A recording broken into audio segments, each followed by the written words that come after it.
सिर्फ एक दांव से पीएम मोदी ने पूरे इंडी गठबंधन की सियासत की लाइन लेंथ बिगाड़ कर रख दी है। कहा तो इंडी गठबंधन यह माहौल बना रहा था कि पीएम मोदी 5 साल सरकार नहीं चला पाएंगे, क्योंकि इन्होंने कभी भी गठबंधन की सरकार नहीं चलाई है। इंडी गठबंधन के बड़े बड़े नेता यह दावा कर रहे थे कि सरकार अब गिरेगी तब गिरेगी, 5 साल इनके बस की नहीं है सरकार चलाना। गठबंधन वाली हमेशा मेजॉरिटी की सरकार चलाते आए, लेकिन आप देखिए क्या हो रहा है। वही इंडी गठबंधन के नेता अब यह कह रहे हैं कि पीएम मोदी ने तो 2029 का चुनाव जीतने की भी तैयारी कर ली है। यानी ये मान रहे हैं खुद कि वो गलत कह रहे थे। पीएम मोदी ने अपना गेम सेट कर लिया है 2029 के लिए। ये बातें इंडी गठबंधन महिला आरक्षण बिल को लेकर कह रहा है।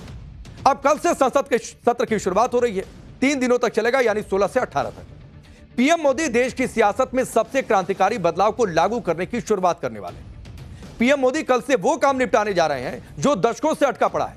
वैसे भी प्रधानमंत्री मोदी ने जब से सत्ता संभाली है, कई सारे फैसले लिए या फिर उनके शासनकाल में कई सारे ऐसे काम हुए जो दशकों से अटके पड़े थे। चाहे कश्मीर चले जाइए या फिर अयोध्या चले जाइए, लेकिन एक और काम, बड़ा काम प्रधानमंत्री मोदी पूरा करने वाले हैं।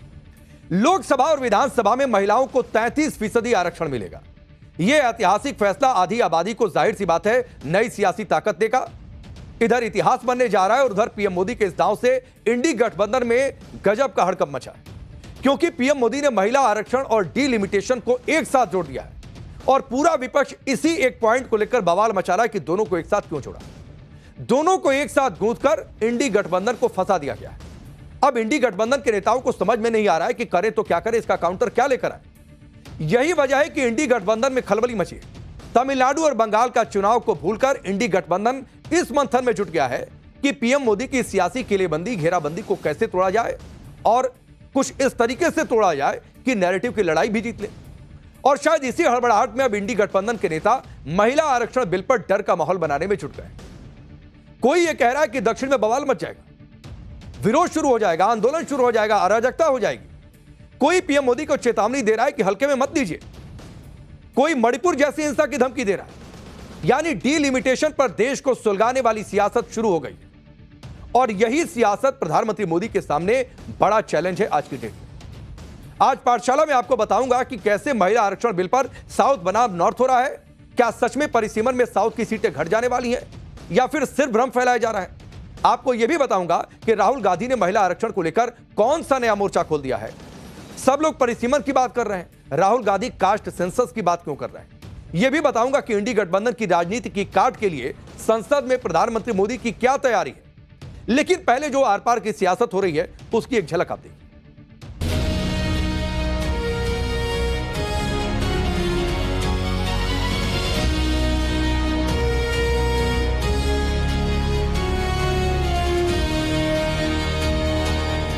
आप कह रहे हो कि ओबीसी सेंसस आप कर रहे हो, तो उस सेंसस का प्रयोग करके आप महिला बिल क्यों नहीं पास करते?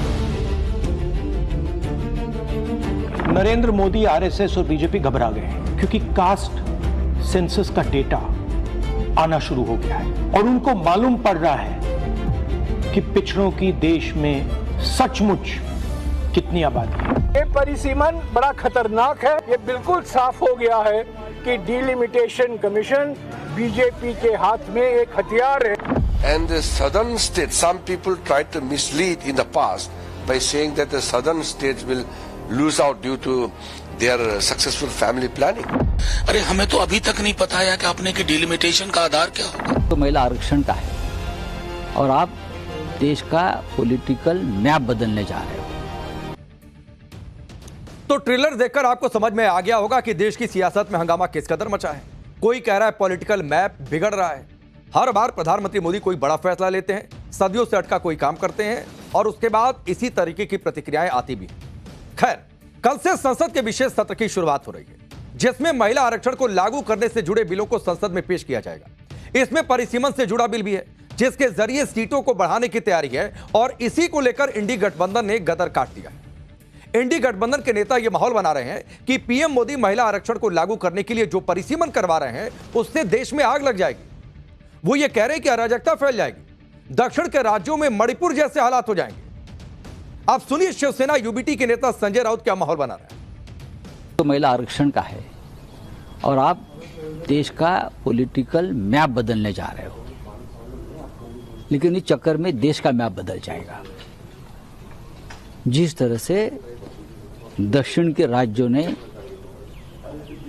इशारा दिया है केंद्र सरकार को, तो मुझे डर लगता है कि इस बहाने मणिपुर जैसी स्थिति दक्षिण के राज्य में न हो। क्योंकि जिस तरह से जनसंख्या का अनुपात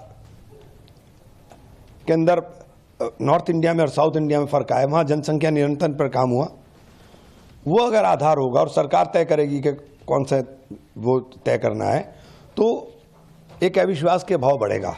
और मुझे लगता है साउथ के अंदर इसको लेकर के आंदोलन हो जाएगा और देश में अविश्वास की भावना जगे, ये अच्छी बात नहीं है। आप सोचिए, शिवसेना यूबीटी का खुद का पॉलिटिकल मैप महाराष्ट्र की सियासत में बिगड़ा हुआ है, कांग्रेस सिकुड़ती जा रही है, उनका पॉलिटिकल मैप बिगड़ा हुआ है और वो साउथ के नेताओं के बयान के आधार पर कह रहे हैं कि देश का पॉलिटिकल मैप बिगड़ेगा। अभी तो संसद में बिल भी नहीं पेश हुआ है। परिसीमन आयोग जनसंख्या का कौन सा डेटा इस्तेमाल करेगा, राज्यों में सीटें किस आधार पर बढ़ेंगी, ये सब अभी क्लियर नहीं है। लेकिन इंडी गठबंधन के नेता पहले से ही माहौल बना रहे हैं कि ये तो बहुत खतरनाक है, इससे तो बवाल मच जाएगा, देश में आग लग जाएगी, अराजकता फैल जाएगी। पहले से ही माहौल सेट कर दिया गया है, क्योंकि तमिलनाडु में चुनाव है तो वहां यह मुद्दा ज्यादा गरमाया है। परिसीमन के मुद्दे पर तमिलनाडु के सीएम एमके स्टालिन ने केंद्र सरकार को चेतावनी दे दी। इसका जिक्र हमने कल भी किया था। सोशल मीडिया पर एक पोस्ट में सीएम स्टालिन ने क्या लिखा है वो आप देखिए जरा। क्या तमिलनाडु के भारत के विकास में योगदान देने की सजा मिल रही है? क्या तमिलनाडु और दक्षिणी राज्यों से इसी तरह का बदला लिया जा रहा है? परिसीमन संशोधन तमिलनाडु और दक्षिण राज्यों के साथ अन्याय है। अगर केंद्र सरकार परिसीमन का फैसला वापस नहीं लेती है तो नतीजे भुगतने पड़ेंगे। केंद्र सरकार को इसकी बहुत भारी कीमत चुकानी पड़ेगी। पूरे तमिलनाडु में कल काले झंडे लहराए जाएंगे। तो आप सोचिए कि यह बताने, अपनी बात रखने की या फिर विरोध की भाषा है, या फिर यह धमकी की भाषा है, या फिर यह मान लें कि साहब राज्य में चुनाव है तो बोलेंगे मंच से। सीएम स्टालिन साफ साफ कह रहे हैं कि बहुत बड़ा प्रदर्शन होगा और पूरी ताकत से इसका विरोध किया जाएगा। अगर साउथ के सियासी ताकत को कम किया गया तो 1950 और 1960 के दशक में भड़की हिंसा के रिपीट टेलीकास्ट देखने को मिलेंगे, ये तक धमकी दी जा रही। कांग्रेस नेता और पूर्व सीएम अशोक गहलोत ऐसे ही माहौल बना रहे हैं कि अगर यह हुआ तो स्थिति बहुत बिगड़ जाएगी। अशोक गहलोत चेता भी रहे हैं कि पीएम मोदी को इसे हल्के में नहीं लेना चाहिए। वो ये कह रहे हैं कि बयान नेता दे रहे हैं तो सिर्फ उसको बयान की तरफ मत लीजिए, गंभीरता से लीजिए। यानी आप समझ लीजिए कि महिला आरक्षण बिल पर डराने धमकाने की राजनीति शुरू हो गई है। साउथ बनाम नॉर्थ के एजेंडे को हवा दी जा रही है, जबकि भाषा और बाकी फैक्टर्स को लेकर पहले ही साउथ और नॉर्थ का मुद्दा गरमाया रहता है। कई बार इसको लेकर तनाव बढ़ जाता है और अब एक और नया मोर्चा खोला गया और कहा जा रहा है कि डीलिमिटेशन इस तरीके से आप करेंगे, बावजूद इसके कि फॉर्मूला नहीं बताया सरकार ने, माहौल गर्मा जाएगा। अगर इंडी गठबंधन इसी तरह की राजनीति करेगा तो पीएम मोदी के सामने एक नया चैलेंज आ जाएगा। क्योंकि आप देखिए कि विपक्ष की ओर से तो ऐसी ऐसी भाषा का इस्तेमाल हो रहा है, मानो क्या ही कर देंगे, क्या ही बवाल मचेगा। जैसे आप सीपीआई-एम के नेता को ले लीजिए, सांसद हैं जॉन बिटास, उन्होंने तो इसे देश के लिए डेथ वारंट कह दिया, डेथ वारंट शब्द का इस्तेमाल कर रहे हैं। सोशल मीडिया पोस्ट में सीपीआई-एम सांसद ने क्या कहा वो मैं आपके सामने रखता हूं। महिला आरक्षण के नाम पर जो बिल लाया जा रहा है वो फेडरल इंडिया के लिए डेथ वारंट है। इसी तरह सीपीआई-एम के महासचिव दीपांकर भट्टाचार्य हैं, वो ये कह रहे हैं कि अभी यूनियन टेरिटरीज में 19 सांसद हैं जिनकी संख्या करीब डबल कर दी जाएगी। तो क्या यह संकेत है कि बिहार और बंगाल को बांटकर कुछ नई यूनियन टेरिटरीज बनेंगी? वो ये सवाल पूछ रहे हैं। इस तरह की राजनीति विपक्ष इस मुद्दे पर कर रहा है, जबकि बिहार और बंगाल को बांटने की बात कहीं से नहीं है।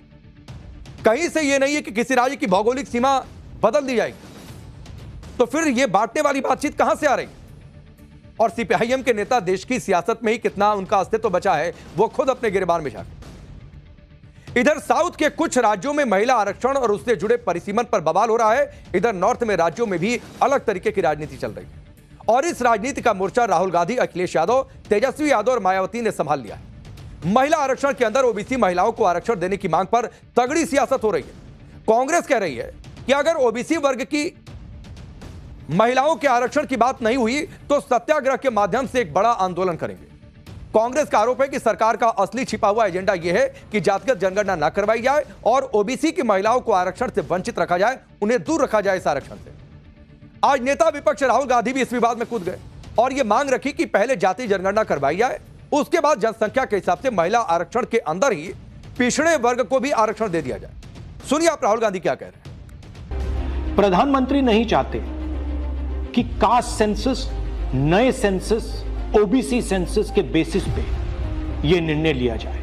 वो चाहते हैं कि 2011 का सेंसस यूज किया जाए, जहां पे पिछड़े वर्ग का नंबर है ही नहीं।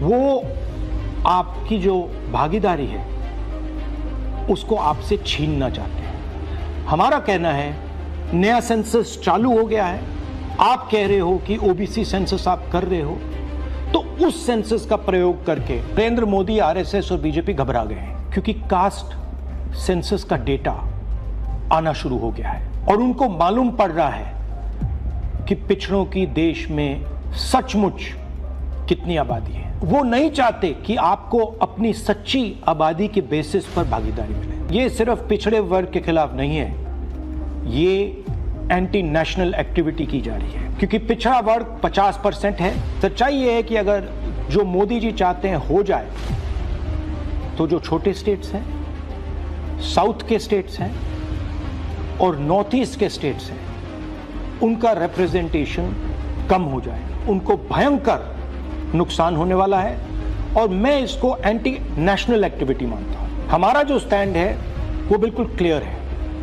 अगर आपको करना है तो ओबीसी सेंसस का जो डेटा है उसके बेसिस पे कीजिए, 2026 के सेंसस के बेसिस पे कीजिए, 2011 के सेंसस के बेसिस पे मत कीजिए, क्योंकि उसमें ओबीसी का, पिछड़े वर्ग का कोई डेटा नहीं है। और अगर आप सचमुच में विमेंस बिल इंप्लीमेंट करना चाहते हो तो आपके पास विमेंस बिल पड़ा हुआ है, उसको आप इंप्लीमेंट कीजिए, हम आपको पूरा समर्थन देंगे। तो राहुल गांधी ने एक मोर्चा खोला और कहा कि नई जनगणना आने दीजिए और उसके आधार पर करिए। पिछड़े वर्ग की बात उन्होंने की। सियासी घमासान यही नहीं थम रहा। अखिलेश यादव ने इसे पिछड़ों के हक पर डाका और जाति जनगणना को पटरी से उतारने की साजिश करार दिया। अखिलेश यादव ने सोशल मीडिया पोस्ट में क्या लिखा वो आपके सामने रखता। भाजपाई और उनके संगी साथी देश की सबसे बड़ी आबादी के वर्ग मतलब पिछड़े वर्ग की महिलाओं के बारे में चुप्पी साध कर बैठे। ये संशोधन के नाम पर जो जल्दबाजी दिखा रहे हैं, दरअसल उसके पीछे भाजपाइयों की मंशा यह है कि जनगणना ही ना करनी पड़े, क्योंकि अगर जनगणना हुई तो जातिवार आंकड़े भी देने पड़ेंगे और जातिवार आरक्षण भी देना पड़ेगा। यह भाजपा का एक बहुत बड़ा षड्यंत्र है, जिसमें जनगणना आधारित परिसीमन को नकार कर पिछड़ों का अधिकार लूटा जा रहा है। इसी तरह की मांग तेजस्वी यादव भी कर रहे हैं। आरजेडी सांसद मनोज झा ने सरकार की मंशा पर सवाल उठाए, सुनिए। अरे हमें तो अभी तक नहीं पता है कि आपने की डिलिमिटेशन का आधार क्या होगा, कौन से अध्ययन के बाद आपने ये तय किया। सूत्रों के हवाले से चीजें चलवा रहे हैं और मैंने बार बार लिखा भी है और बोला है, हिंदुस्तान की चुनौतियां बहुत है, उसमें मेंटल बाल्कनाइजेशन को जोड़ मत दीजिए, हम कहीं के नहीं रहेंगे। तो सियासत हो रही है, बयान दिए जा रहे हैं, धमकी वाली बातचीत भी कही जा रही है, लेकिन इन सबके बीच, राजनीति के बीच असली गेम कल होगा संसद में, जहां महिला आरक्षण को लागू करने के लिए परिसीमन समेत 3 बिल पेश किए जाने।